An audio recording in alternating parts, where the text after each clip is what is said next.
dan sesungguhnya akan kami himpunkan di dalam neraka jahanam itu di kalangan jin wa ins, jin dan manusia. Kesalahan kamu yang di Allah, kami kurniakan hati ataupun akal maksud, tetapi mereka tidak mau berfikir. Ada akal tak mau fikir, itu kesalahan kita. Tapi kadang-kadang tak sadar juga. Saya mengatakan yang sadar ni kadang-kadang kena Allah. Kerana isi kandungan Quran ini perlu dan wajib diperjelaskan. Cuba tuan-tuan tengok urutan ayat ni, Al-Baqarah 85, tentang penurunan Al-Quran. Cuba tuan-tuan tengok pasti ayat Tuhan sebut memang doa, tapi tidak diperhatikan. Orang yang faham agama tidak mengamalkan. Syahrul Ramadan alladzi unzila fihi al-Quran. Di dalam bulan Ramadan diturunkan Al-Quran hudan linnas, petunjuk kepada umat manusia. Bukan Arab, bukan apa. Semua manusia boleh dapat petunjuk dengan Al-Quran. Punya Allah sambung yang orang tak buat, yang pernah Allah tak buat ni. Wa bayyinatin minal huda,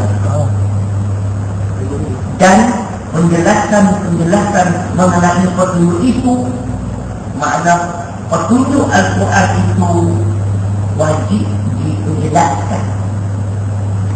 Kita buat contoh lah. Nabi ambil ketui batu, dia panggil orang musiki, bang ukiak. Aku ambil batu ni, dia pergi jalan. Aku pahat, aku ukiak, kemudian aku semua betul kalau dia. Itulah penjelasan. Begitu juga dengan isi kandungan Quran. Bila pendakwah dia tak menjelaskan dengan penjelasan bagaimana Al-Quran nak jadi petunjuk. Dia tak hurai haram itu macam mana, zalim itu macam mana, syirik itu apa dia. Dia hurai secara terperinci berdasarkan jadi petunjuk. Dia jadi petunjuk wal-Furqan, tak boleh panggil beza. Quran ini mampu membedakan antara hak dan batil, jalan sesat, jalan lurus. Tapi nak jadi pembeda, kita nak jadi pembeda, kalau tak dapat penjelasan tepat, mampus tak bagi nak dia. Sebab dia sebut wa bayyinatin minal huda wal furqan. Quran ini pertama wajib dijelaskan, baru dia ditunjuk dengan petunjuk itu yang jelas, dengan petunjuk jelas, baru dia jadi pembeda. Pasal saya minta faham juga. Sebaik aku hati tak elok lah. Ditemu dengan tak orang yang semua. Orang pertama yang berjaya menyedahkan saya. Lepas tu saya cukup kenal dulu jasa dia. Sebab dia orang pertama tentang yang sebut kerja yang haram masuk neraka. Duk makan benda haram sangat-sangat, jadi haram jadak. Saya dengar dia tak kira, dia hampir tak ni kerja dia yang mudah. Tanya tak ada raya kiamat, dia pun kena. Pasal dia menjelaskan apa itu haram, dia mulai mereka ribuan itu haram. Dia bagi Quran masuk Makkah, baru kita Quran menjadi petunjuk. Bila dah jadi petunjuk, kita panggil beza. Tak boleh jadi.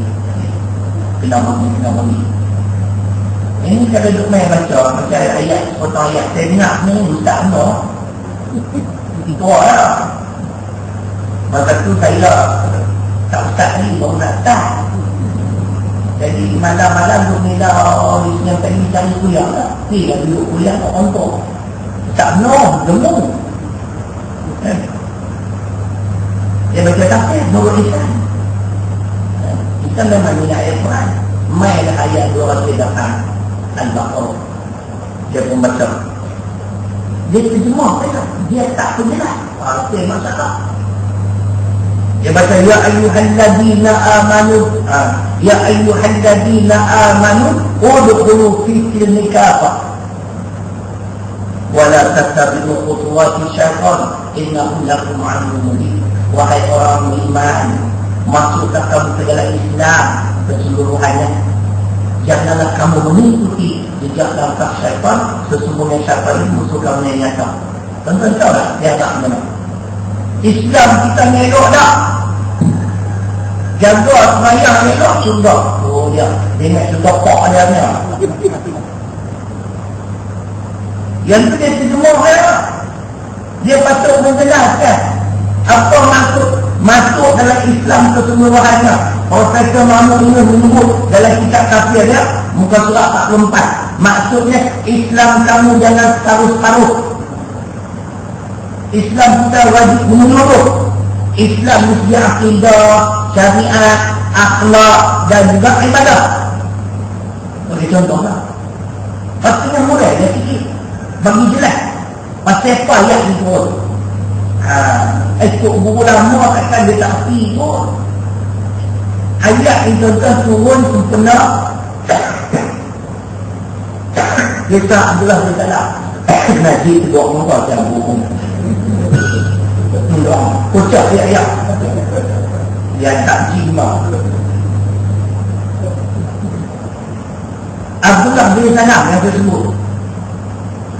Dia meminta keizinan Nabi Muhammad SAW. Dia ada masuk Islam atau Yahudi daripada Bani Puasa Bismillah. Dia minta izin untuk beramal dengan ajaran kitab Taurat di sebelah malam. Siap dia ikut Quran Islam. Malam aku nak ikut Taurat. Cuba huraian itu. Penjelas tak mau apa. Kalau minta izin tu pun Allah sebut. Allah tunjukkan dia. Dah kamu jadi Islam, Islam kamu nak ambil dulu. Macam kita, Islam ibadah solat, puasa, zakat, Islam kahwin.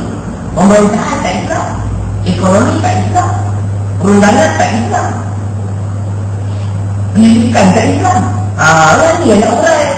Oh makna keseluruhan macam tu orang. Macam tu. Bayangkan tengok. Dia dah Islam, dia beriman, tapi sebelah nama nak amal kita Taurat memasuk teguran Allah.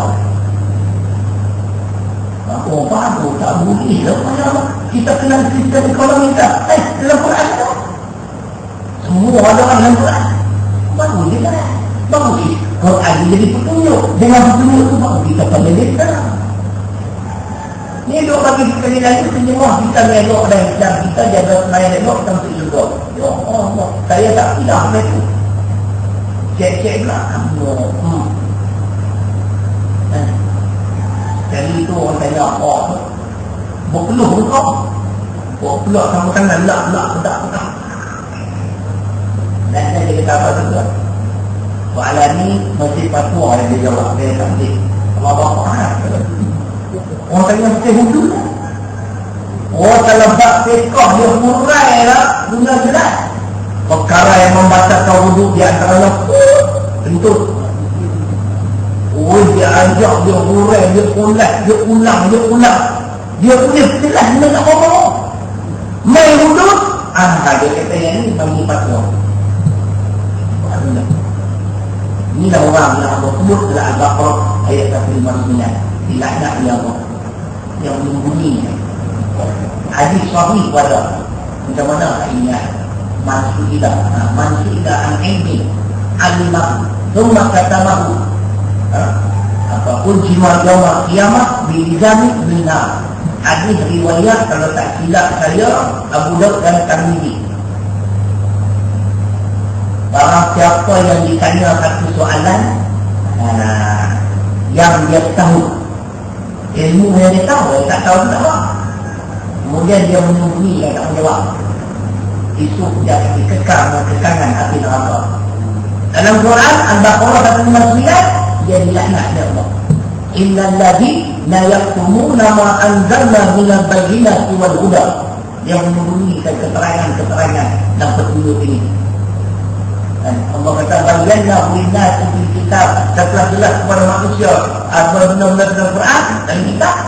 Ulaika yal'anuhum, mereka dilaknat oleh Allah. Wa yal'anuhum la'in, dilaknat seluruh makhluk yang boleh melaknati mereka. Inilah masalah tugas Tadi kita faham ayat tadi dah. Wa bayyinatin minal huda wal furqan. Setelah diperjelaskan bahawa Quran menjadi petunjuk, dengan petunjuk Al-Quran inilah manusia mampu membeza. Sebab Allah sebut dalam surah Al-Anfal, surah 8 ayat 29. Ya ayyuhallazina amanu in tattaqullaha yaj'al lakum furqana. Wahai orang-orang yang beriman, sekiranya kamu bertakwa kepada aku akan jadikan kamu orang yang pandai membeza. Nak jadi orang takwanya saja. Takwa itu macam-macam huraian tentang takwa. Salah satu takut kepada Allah. Siapa dia yang takut kepada Allah? Mufti, qadhi, ustaz. Allah sebut orang yang takut kepada Allah dalam Quran.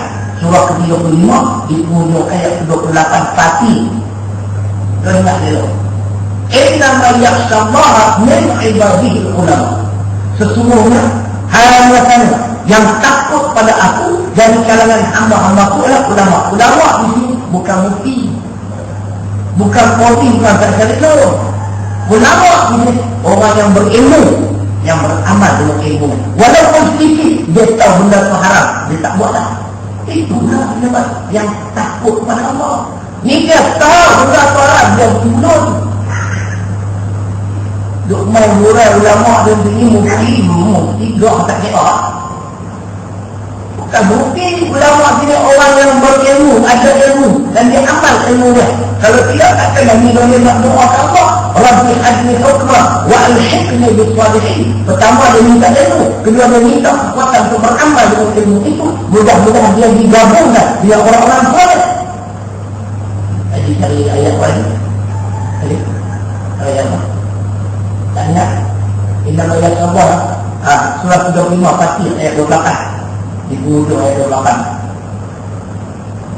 Jadi orang yang takut pada Allah, orang berilmu. Ilmu itu sumber kita semua Quran Sunnah. Tapi bila ilmu adalah Al-Quran dan Sunnah tidak dijelaskan, itu mana nak takut Allah? Saya yang menjadi pasal itulah saya kata tadi. Tak ada yang betul. Haram kata haram. Tak ada karya jangan. Macam tu juga. Tak boleh je. Tak boleh jawab. Antara cara kerja lain. Apa jawab? Kita kerja tu Tentu kalau tak laku. Kerja channel. Tak laku. Suruh. Kan? Saya ikut tak ada karya. Tak 6 tahun tu. Kita setting banyak. Dia mudah. Dia banyak tu lah. Saya ingat dia baru 52. Saya nak 56. Kan? Tapi dia nampak tua. Saya nampak dia 20 kan. Yang besar. Pasal penjelasan dia jadi begini. Dengan petunjuk Al-Quran saya mampu membeza orang yang benar tak benar. Kan? Yang seronok tu dia kita nak berhenti. Orang nasihat soleh, ayo nak buat apa, anak kecil lagi. So anak-anak nak makan apa, dia main. Kan? Kalau susah, pakai sikit orang lain. Kan? Kita punya lagu boleh nak berhenti, jadi tak jadi dia tak berani kan. Jadi kalau kata itu, dia pun dah dia hukuman tu. Nama-nama tak berani lagi. Hasil keyakinan, jadi kita ni. Bermula dengan kefahaman ayat-ayat Allah dan hadis. Bila diperjelaskan, dia jadi petunjuk. Dengan petunjuk, kita mampu membeza. Dengan petunjuk dua sumber tadi. Oh, ni haram tak apa. Yang pergi apa? Dunia haram. Nak sementara dalam alam barzakh dia tak mahu. Taubat semua tuan-tuan, taubat tak mahu apa, Allah ampunlah. Saya pernah mengaku, saya tak ada tangan apa. Doa kan, bapak betul bila kekuatan dalam Allah nak bagi semua. Aku nak ikut jalan Islam, aku tak mahu nak terlibat sama teman saya elok. Saya menang juga Allah, punya lama. Kayak hati. Rupanya Allah bagi dia juga. Punya hati. Kenapa? Minta banyak-banyak. Ya. Sebab kita dikerti anak semua adalah punya ayat ada orang yang kan kita ada usaha kita berdoa dia berdengar